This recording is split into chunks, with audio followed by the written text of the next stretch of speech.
Praise lord. అందరికీ వందనాలు. ఒకసారి నా మాటనండి. మాట చెప్పిన తర్వాత ఏంటి ఈడెలా చెప్పాడు అని అనుకోకుండా, ఓకే ఇది కరెక్టే కదా అని ఒక్కసారి మీరు ఆలోచించగలిగితే మీకు, నాకు, మన దేవుడికి కూడా చాలా మంచిదని నేను చెప్పగలను.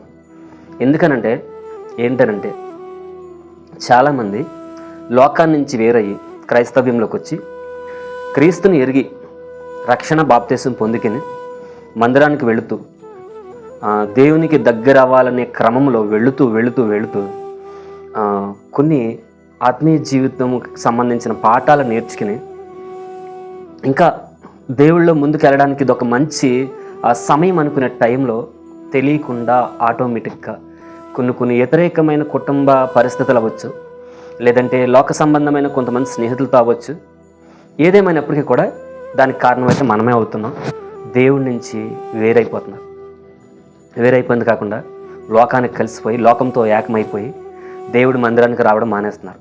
ఏమండి, కనీసం ఆత్మీయ స్నేహితులు కానీ సేవకులు కానీ కనిపిస్తే కనీసం వందనాలు చెప్పాలని కానీ, నేను క్రైస్తవుడిని, నేను బాప్తిసం పొందుకున్నాను, ప్రభు బలలో పాల్గొన్నాను, నేను క్రైస్తవుడిని అన్న ఆలోచన లేకుండా, ఏమీ పట్టకుండా లోకంలో ఉన్న వ్యక్తి ఎలా అయితే వ్యసనంలోనూ లోక సంబంధమైన ఒక ఆలోచన వెళ్ళిపోతాడు, అంతకంటే దారుణంగా ఒక క్రైస్తవ విశ్వాసి వెళ్ళిపోతున్నారు. నేనేం చెబుతానంటే, ప్రస్తుతం మనకు బాగానే ఉండొచ్చు, ప్రస్తుతం వెళ్ళే మార్గాన్ని బట్టి, జరుగుతున్న పరిస్థితులను బట్టి క్రమంలో నీకు బాగానే ఉండొచ్చు. కానీ నేనేం చెప్తానంటే, మన దేవుడు రోషం కలిగిన దేవుడు.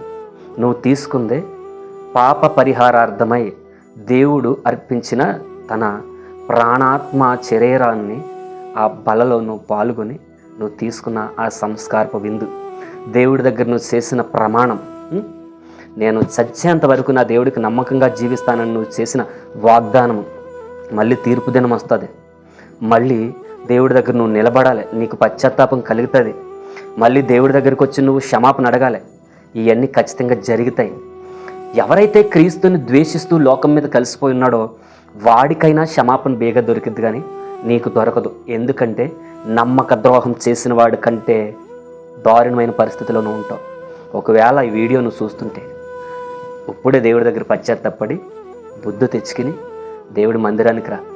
దేవుడి దగ్గర మళ్ళీ పరిశుభ్రంగా బతకడం నేర్చుకో. దేవుడి మాటలు నీ హృదయంలో, నా హృదయంలో భద్రపరచును గాక. ఆమేన్.